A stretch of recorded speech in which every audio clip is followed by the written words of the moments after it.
So, good morning. Welcome. I am Madeline McCullough, and lots of you are in a class with me, and lots of you are not. So, I teach in the Elliott School within the Integrated Marketing Communication curriculum, and I'm happy to introduce my friend, Jamil Malone, is here to talk to us about data analytics.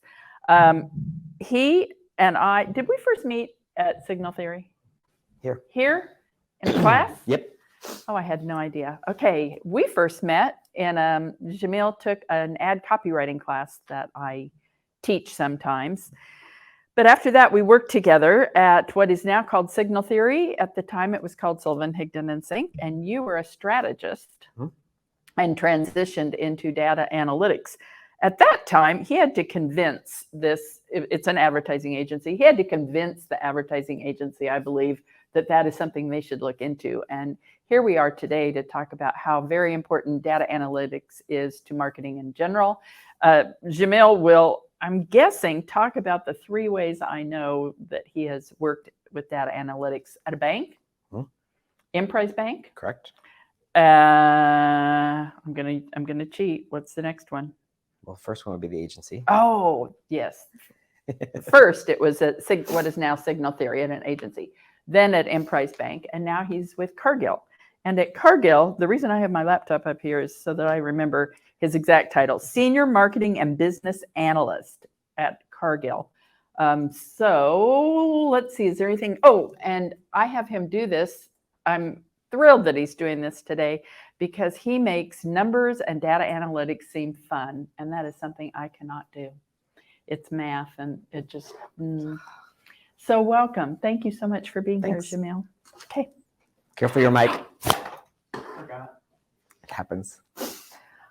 Awesome. Thank you all for having me. I will, because we're talking about story, I'll kick off with a story because stories are fun. Pretty picture, but a picture only says so much.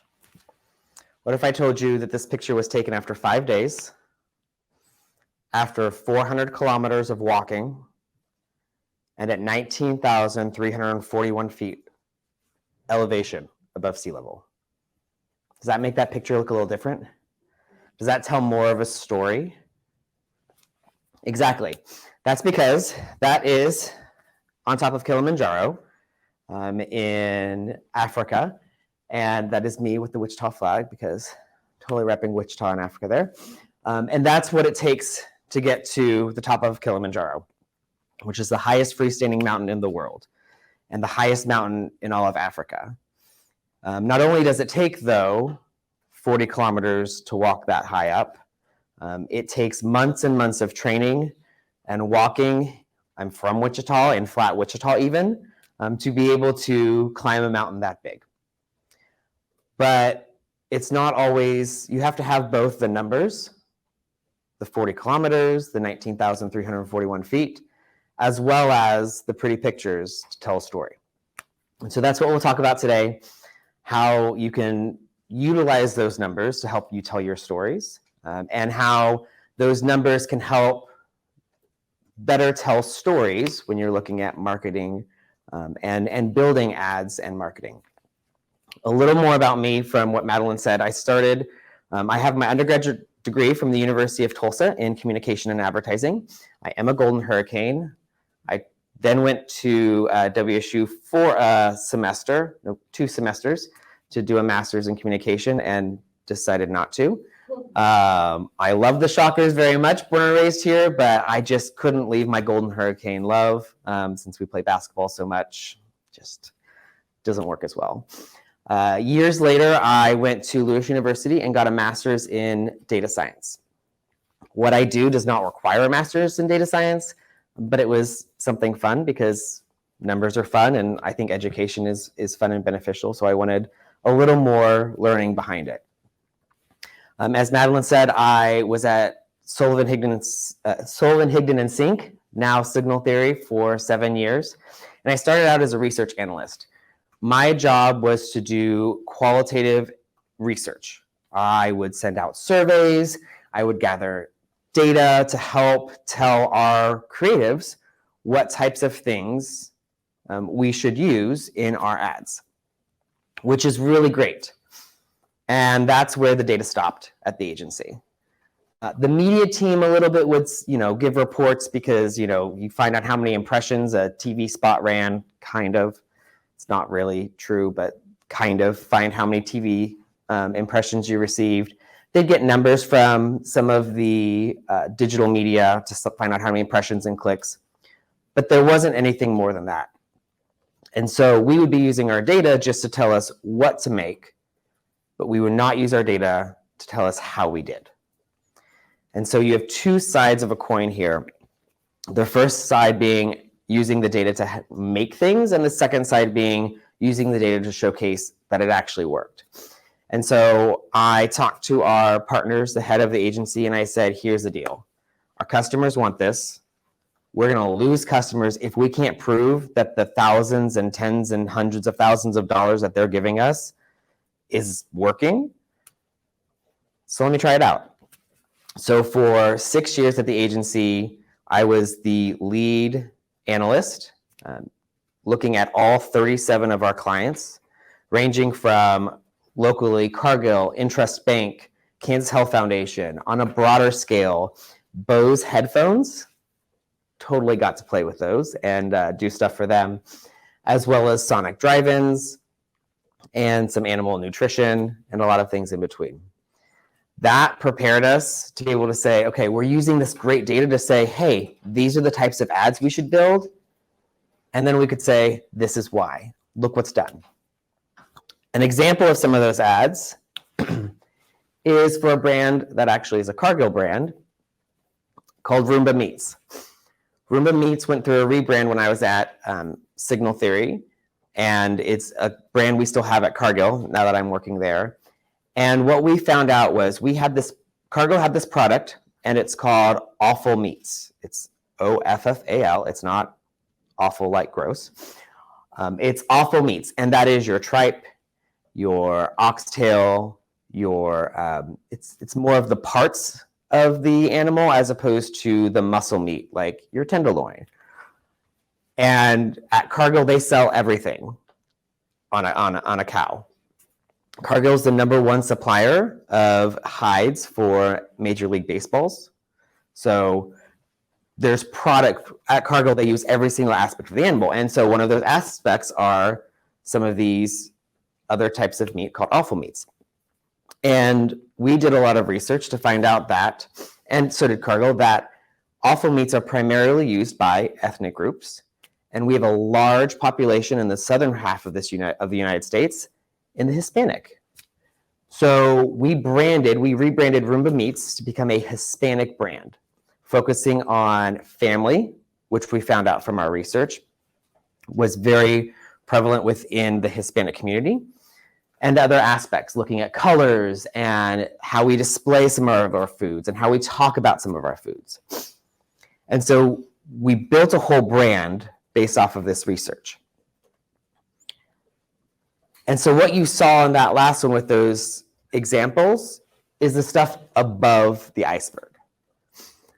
But if you know what you see in an iceberg, and the people on the Titanic, I guess, didn't realize this, is that what you see is only 20% of the iceberg.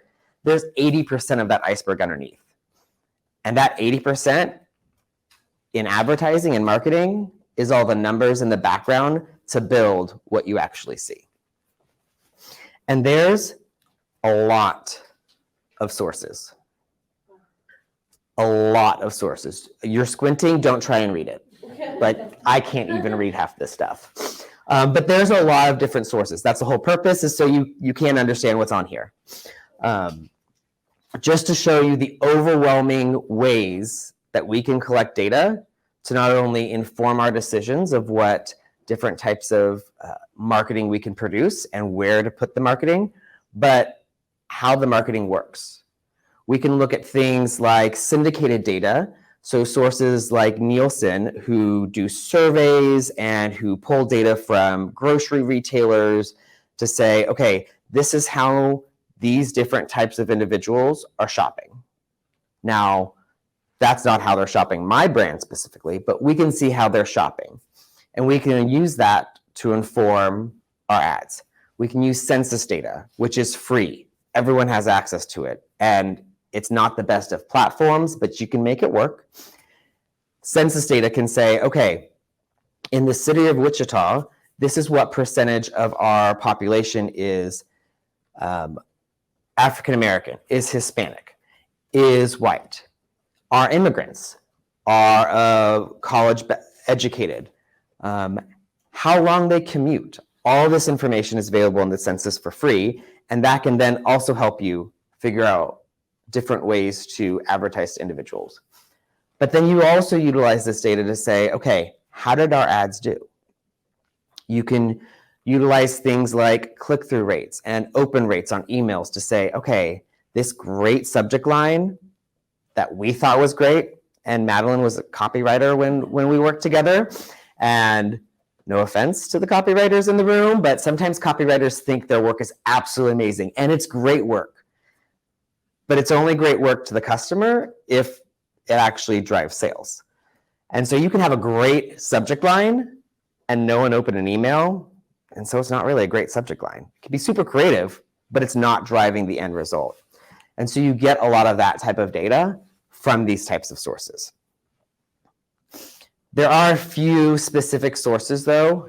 Totally forgot this was a build. I am sorry. There are a few different types of sources that are super easy that all of you can have access to. And those would be the social sources: Facebook, Instagram, Twitter. Do you all still use Twitter? Okay, cool. Snapchat, is that still a thing? Sometimes it is, sometimes it isn't. TikTok is a thing, I know. But then things like Netflix. Netflix utilizes different data aspects from their customers. How many of you go to Starbucks? How many of you use the Starbucks app? And how many of you put money on the Starbucks app?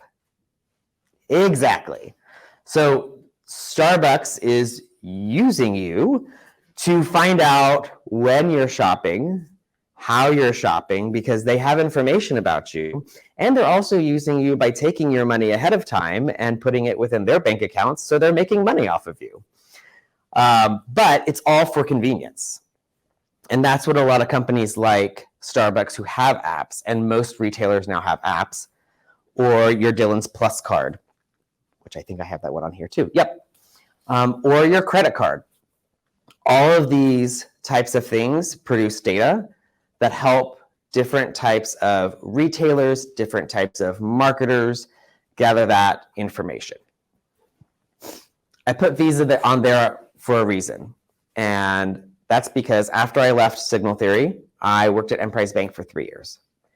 And the amount of data that banks have about their consumers is amazing. And it's untouched. Very few banks really drive into a lot of their data as deeply as a lot of retailers do. And so what we're starting to see more and more is people utilizing that data. But every time you swipe that card, we find out more information, which is a little creepy, to be honest. I mean, it really is. But on the other hand, you'll get a better ad experience because you'll find out more information. They find out more information to drive the right types of ads. So I'm not getting random ads. When I worked at the agency and I was looking up a whole bunch of stuff about beef, let me tell you the type of ads that I would get. And I was like, I don't really care about this. So you're not getting those ads that you don't care about. It also helps you on the banking side, where banks can offer you specific incentives based off of your purchase habits. Or they might see, hey, this individual is starting to purchase lumber and going to Home Depot more often. Maybe they're doing a home project. Maybe we should offer them a line of credit for their home.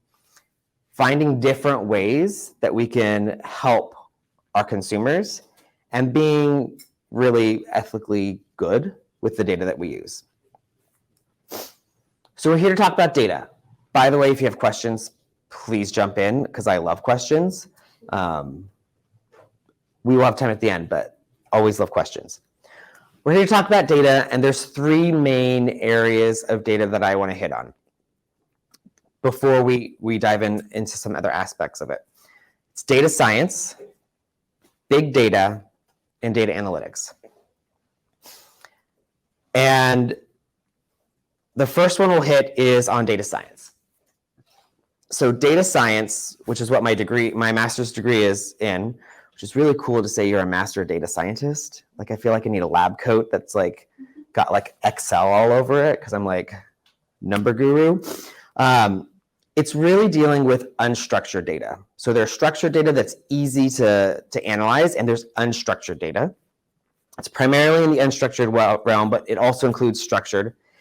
And it's everything relating to cleansing data, preparing data, and analyzing data. It's really an umbrella term to a lot of aspects of the utilizing of data. Applications of data science itself. Think about, okay, this is an easy one. How many of you use Google to search for things? Which is the #1 search engine? Do you know the #2 search engine? YouTube. Yes. Rarely known, but YouTube is the #2 search engine, which also uses a lot of data science and data aspects.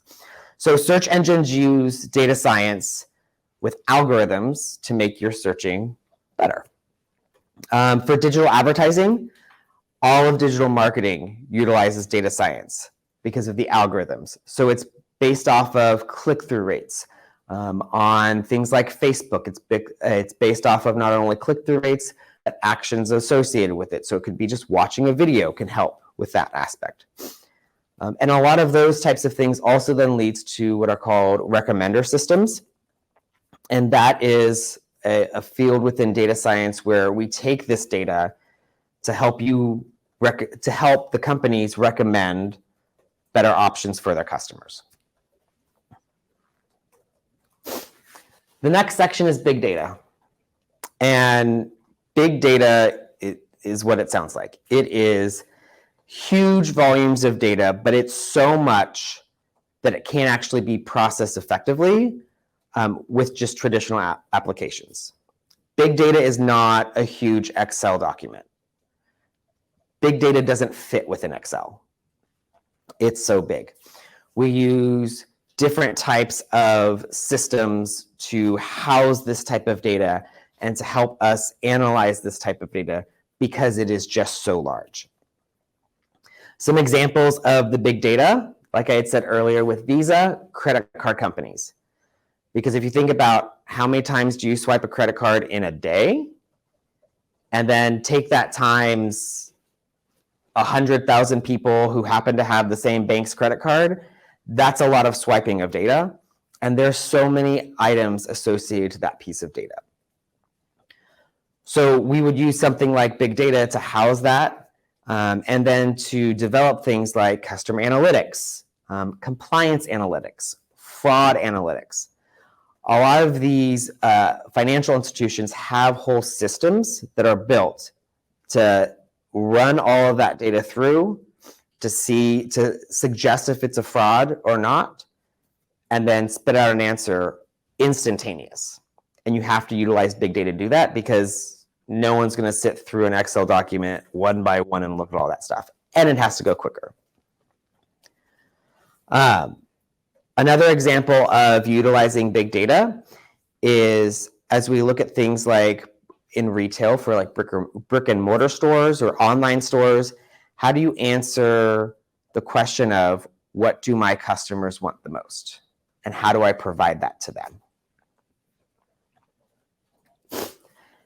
And oops, I did that too fast. And the last one is data analytics. So data analytics is the science of examining raw data to conclude that information. It is that algorithms behind things to create, to really create relevance with data and answers to data and answers to questions that you would have with the data. Examples of data analytics in the healthcare system We look at different challenges as healthcare increases and populations need more healthcare as we have an aging population. And how do we treat as many patients as possible to get the best type of service while keeping in mind that we need to do this quickly, but not at great expenses. In the travel industry, we look at things like how can we optimize that buying experience? How can we make sure that customers are getting those the right flights at the right times, and understanding that type of information. So, marketing analytics, utilizing data. This is a definition that a couple of friends and I had kind of put together early on. Friends that I met at a bunch of different agencies around the country as we were talking about, within the same field, talking about how do we bring agencies up more in marketing analytics. And it is the examination of all advertising elements as a whole to interpret the effectiveness and develop actionable insights around the data. And there's 3 key points to this. The first is looking at it as a whole. And whenever you're trying to answer a question with data, you need to look at every aspect. And sometimes it's looking at way more information than what you need, but that's fine at first. There's a lot of cleaning that goes on in data analytics, and you need that to find out some of those hidden gems. And so you're going to take that data and you're going to find out the effectiveness. And the effectiveness is key. But to be able to know what that effectiveness is, you have to set goals, and those goals have to be measurable. And then you want to be able to develop those actionable insights. So don't just say, yeah, the campaign went great. Yeah, we had high click-through. So what? What can I do with this? And that's an important aspect within any type of industry. What can I do with the answers that I found? An example of this from the agency is we saw that we had a beef brand that we worked on with Cargill called Blackwell Angus. And their brand colors were the color of this wall and black. And so the website was the color of this wall and black. And everything that we did were in those colors, and a little bit of yellow too. And we did this whole campaign, and we had a coupon that went out online and an email blast to like $5 off for a cut of beef. And after a week, we had like 1 person download the coupon from the website, which who doesn't want $5 off beef? I mean, like everyone wants that coupon. And normally we see really high results and things like that within our first week. Halfway through the second week, we haven't gotten another coupon download. So being the analyst, I jump on Google Analytics. I look to see, okay, we've got a whole lot of people clicking the email. They're going to our website. They're not clicking the button to download the coupon. Well, why not? Oh, the button to download the coupon is just this black button. So if you saw a black button on this background, would that stand out to you and say, oh, I should click on this to download a $5 coupon? No. But our designers wanted to keep within the brand standards and wanted everything to look perfect and pretty, and that's what designers do. So I worked with the designer and said, let's test 2 other colors. Let's do an A/B test. Let's keep this black button, but let's do like a bright yellow button, a little off brand standard, but like something a little brighter. And we did. And we A/B tested them, and guess which one won? Yeah, the bright yellow one won. And not just by like a little. We had no additional clicks on the black one, and we had 50 clicks within 3 days on the yellow one.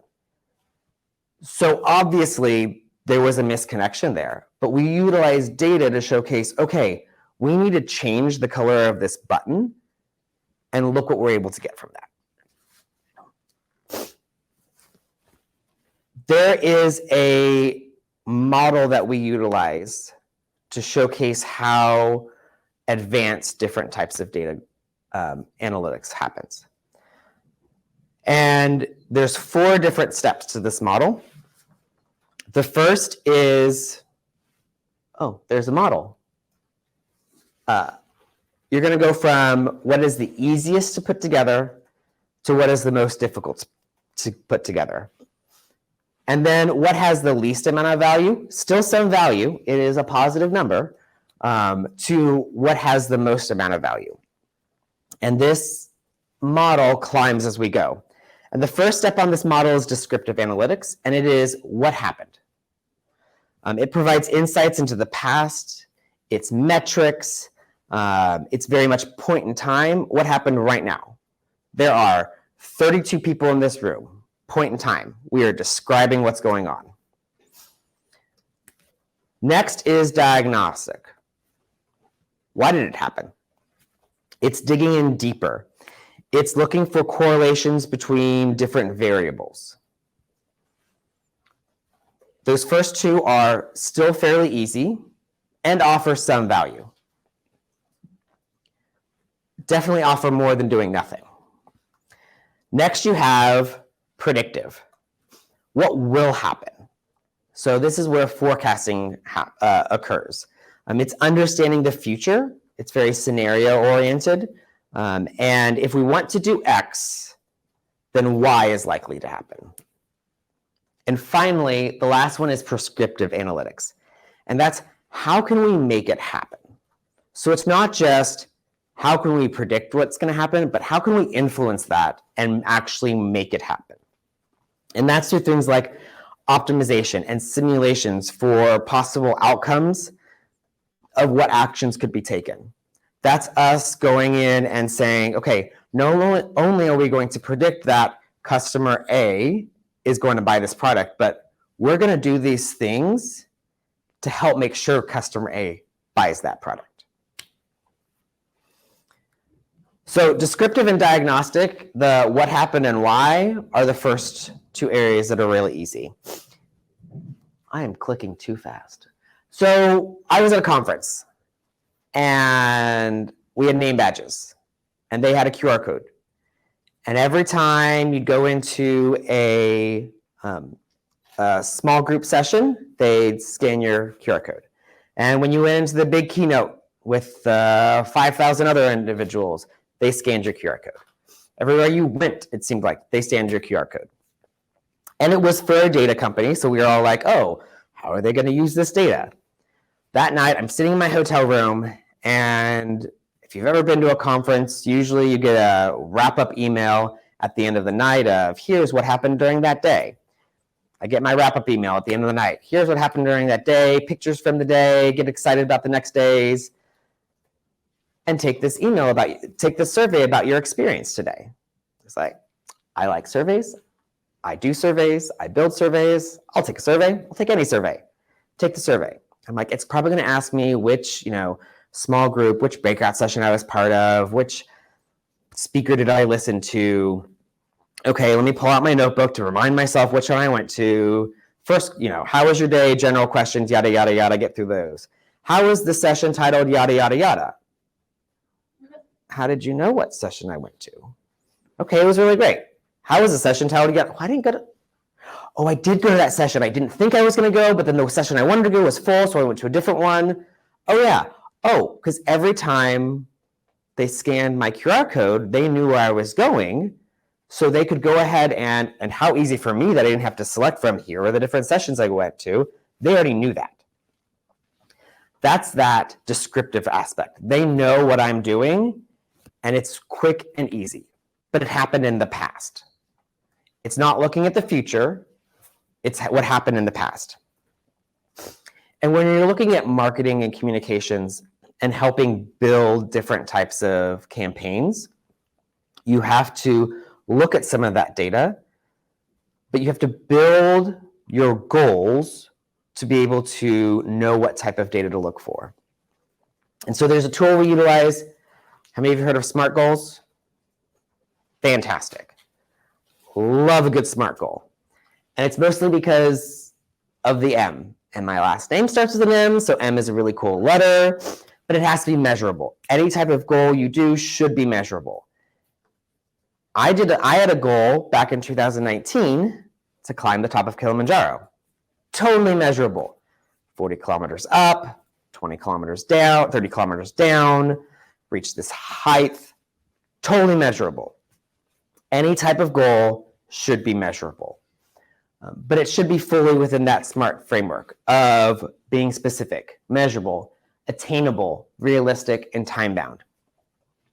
With everything in data and analytics, time-bound is also a very important aspect because you don't want to just look at all the data forever, because there's no way that you could sit and analyze that stuff because there's just too much.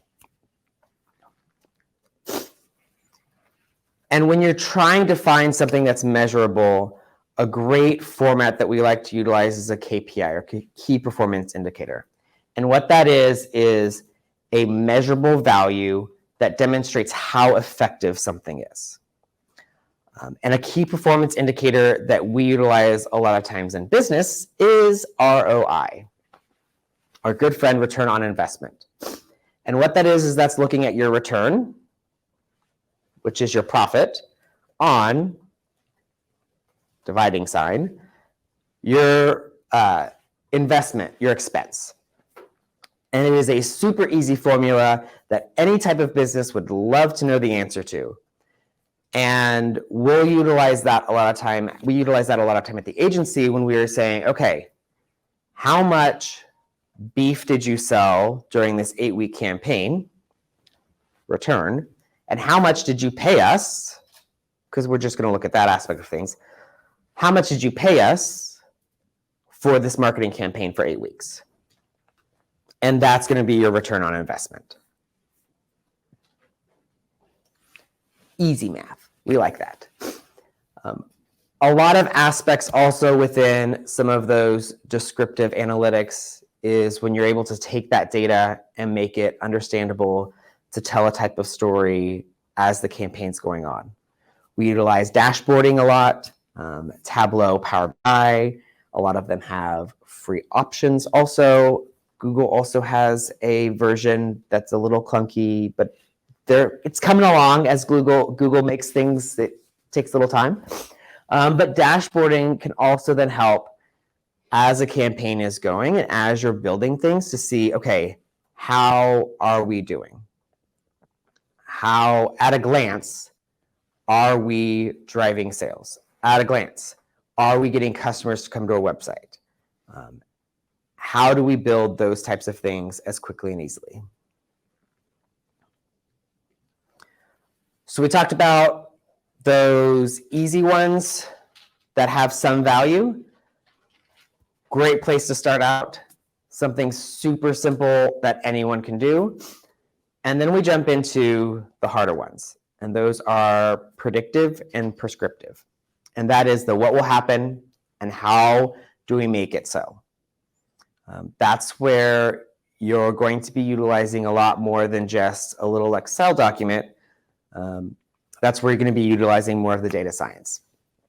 In my master's degree on data science, of the, I don't remember, all the classes I took, over half of them were in a programming language. Because that's the type of data stuff that we utilize within predictive and prescriptive. So I have 2 examples from this section that are a little old, so I'm very sorry, but they get the point across, and that's why I keep utilizing them, because I know them well and they're super easy to understand. The first one is, let's pretend that you're going to Target a whole bunch, and you buy a bunch of stuff, and you've bought a bunch of stuff over the past couple years at Target, and you use your Red Card app, and Target sends you an ad in the mail. Or you're still living at home and Target sends this ad in the mail and your dad gets this ad and wonders why Target is sending a whole bunch of ads about babies. Well, that's because Target has an algorithm that if you buy X, Y, and Z, not baby related, you're going to have a baby. And so a father goes into Target yelling at the manager in Target, why are you sending information like this about my daughter? She's not pregnant. And daughter then has to explain to dad, yes, I am pregnant. So Target knew that his daughter was pregnant before he knew it. It's an example of how we can utilize data to predict, sometimes in creepy ways, outcomes. Target no longer does it this obvious. This would be a front page side. Now they hide it in the inside more. So it's not like, oh, you're having a baby. It's like on the inside. Oh, you should buy on the outside. Oh, you should buy this great lawnmower on the inside. And you're having a baby. And so as we're looking at predictive analytics, 4 steps to that are you're going to collect a whole bunch of different type of data from a whole bunch of different sources. And it's going to be messy and gross. And so you're going to have to clean the data. And cleaning the data takes about 80% of your time. It's not fun, but it kind of is because you kind of find some things. And you might have to go back and say, oh, you know what? Let me try a different source. Or, oh, I didn't get all that correctly. Let me go somewhere else. Then you're going to identify patterns within that data. And that's all the easy stuff that you can easily do within simple programs. But then you're going to make predictions. And you're going to figure out what's there that's not actually, what's there that's not actually visible. And this is where it gets really fun.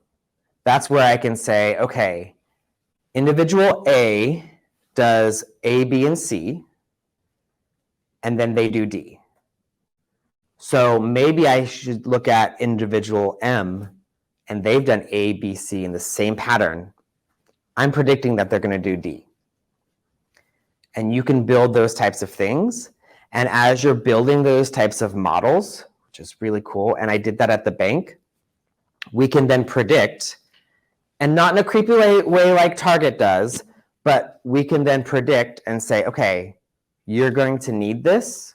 We're going to offer you an ad that says, hey, did you know we have this product? Not saying, hey, we know you need this, but hey, did you know we had this product? Yes. I'm very curious about how you guys clean data. Like what kind of information you guys retain and what kind of information you guys leave out. So cleaning data, what information do we retain and what information do we leave out? Mm-hmm. It depends on what your goal is. So it depends on where your outcome needs to be. Mm-hmm. Depends on what data you're actually going to end up using. And it also, so part of the cleaning aspect is making it so you can build it in a way that can be analyzed. So sometimes it's not specifically keeping things in and leaving things out. Mm-hmm. Sometimes it's saying, okay, in this spreadsheet, ABC, this spreadsheet is CBA, I need to flop things around. It's some of those types of aspects. It is making sure that all of my numbers have a decimal point in it. That type of aspects can be in the cleaning. It could also be making sure that, some of my data could be in the millions and other data could be in the decimals. Mm-hmm. And those aren't going to compute very well. So what number can we multiply everything by so it's all the same? Does that make sense? Yeah. Totally. So another example, and I looked up this morning when this show came out, and then I felt old. Not that old, but old in the terms of Netflix. There was this TV show back in the day, and it's probably not the best thing to show because there's some controversy with one of the actors, but there was a TV show back in the day called House of Cards on Netflix. First season was awesome. They did a great job. So many people, it used to be the #1 show on Netflix when it came out. So they decided to do a second season. And they put in a room for 48 hours all of these people from Netflix to watch the launch of the second season and to watch all the numbers as they came in. And they looked to see, okay, they've watched episode 1, episode 2, episode 3, episode 4. Oh, they took a break. 30 minutes later, episode 5, episode 6, episode 7. Oh, they took a break. And then they watched puppy dogs. And then they came back and watched the rest. Okay, we have a whole bunch of people who are doing this same exact thing. What happened in this season? What happened in this episode that maybe they needed a break? Or did this complete, depending on what time of day, did they watch more or less? They spent 48 hours staring this down to figure out what happened. And they utilized that information, and they keep utilizing that type of information to plan the rest of their shows. So the shows that you watch, not all of them, and not all aspects of them, but a lot of the aspects that happen in television now with streaming service is already pre-planned. They know how long you're going to be able to watch a type of show. So they're going to set some things up based off of that. And that's all the prescriptive side. Again, kind of creepy, but kind of cool, because you know when I'm going to need my bathroom break. You know when I'm going to go need more popcorn. Another example, also on Netflix, which there was a bit of a hubbub on this in a fun, interesting way, is, you know, when you look at Netflix and you see, I hope this turns out the right way. Yep. You see, oh, here are some shows you should watch. And it's the 3 Shreks, Shrek 1, Shrek 2, Shrek 3. Look, they're fun and exciting, great for kids. But my friend saw this one. Same exact show, same exact platform. But Shrek 1 and Shrek 3's pictures look a little different than the previous one. One person might have kids at home, the first screen. One person might not and might watch more racy type things on Netflix. But it's finding ways to drive people to watch a show based off of what they see, based off of that previous stuff. So if they want you to watch Shrek 1, they're going to find a way based off of things like that. Fun? This is going to screw you up on the media side. I'm really sorry, but I like having quizzes, and I like having fun. So we're going to do a quick Kahoot, this 6-question Kahoot. So grab your phone or your computer, and I'm going to make this work, hopefully.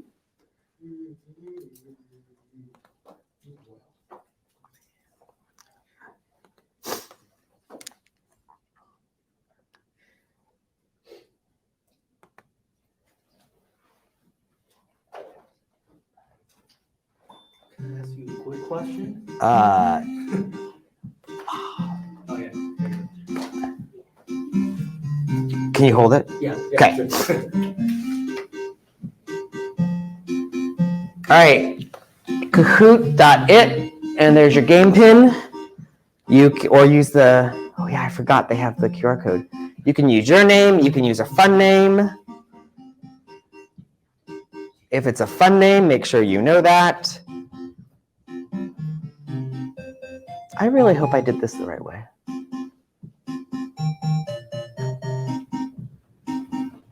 I also thought it'd be great to be a little creepy with the Halloween theme. Though today also happens to be Canadian Thanksgiving. So if you know a Canadian, wish them happy Thanksgiving. It's also Indigenous Peoples Day in many places in the United States. It's also World Mental Health Day. There's another day that I might be leaving out for a reason or two. All right, everyone good, roughly? Okay, let's see if I did it the right way.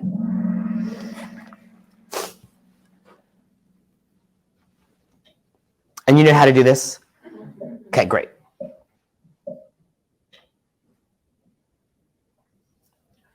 So which of the following are types of analytics? By the way, all the answers were from today. And you can choose more than one, if you want.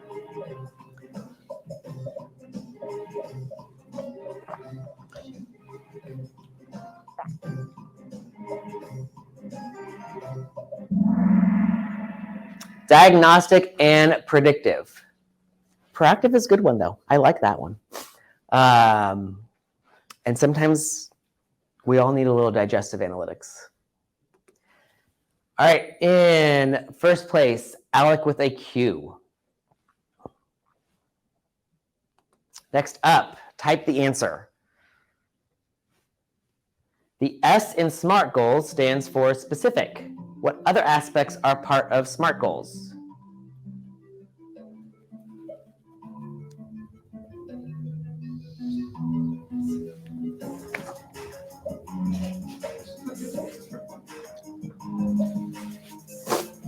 The music is just so fun on these.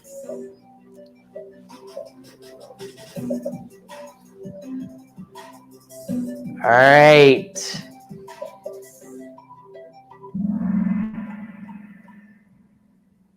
Got a lot of measurable. I think there was a measurable that was just spelled wrong, and I'm going to give you that. We'll give you that one and that one. I'll give you that one. And that one. There we go. Now you get a little more points. Oh, time bound was on there. Oh, okay, good. All right. Alec with a Q is still leading the way. Come on, who's Alec with a Q? Okay, let's get rid of him. Come on. We can do better. No offense. The data analytics ascendancy model. That's that 4 little level as we go up. It's 4 stages. Put them in the right order. That I had them from bottom left to top right.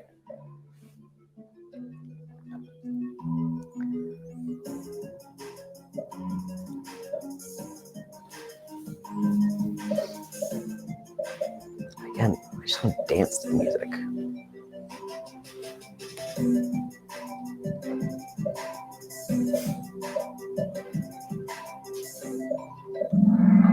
But descriptive, diagnostic, predictive, and prescriptive. Here's the fun part. They're in alphabetical order.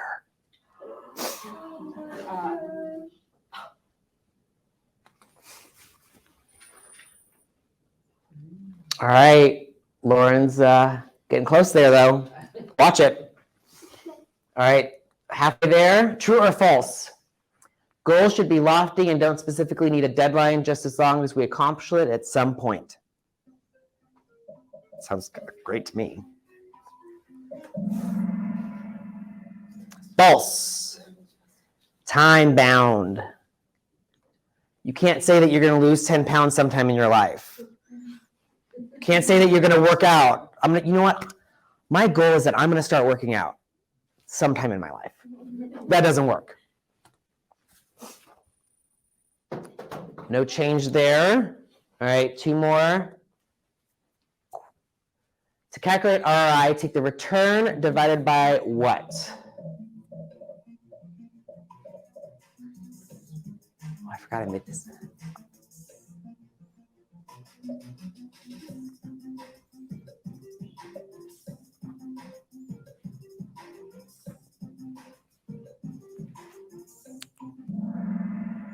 Investment.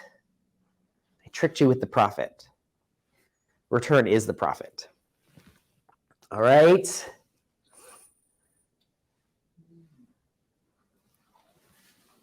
And our last question. It's a puzzle. When using predictive analytics, what is the proper order to analyze the data? Look at that data. It's gorgeous. 1s and 0s.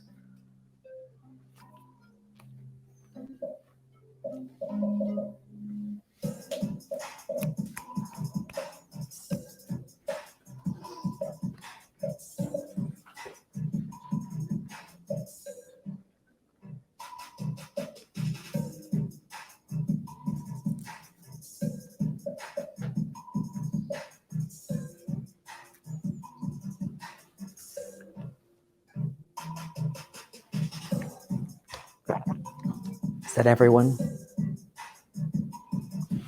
I don't want to wait 17 more minutes. Oh, there it goes. collect, clean, identify, make predictions. Not alphabetical, but close. I like things alphabetical normally. All right, and the winner.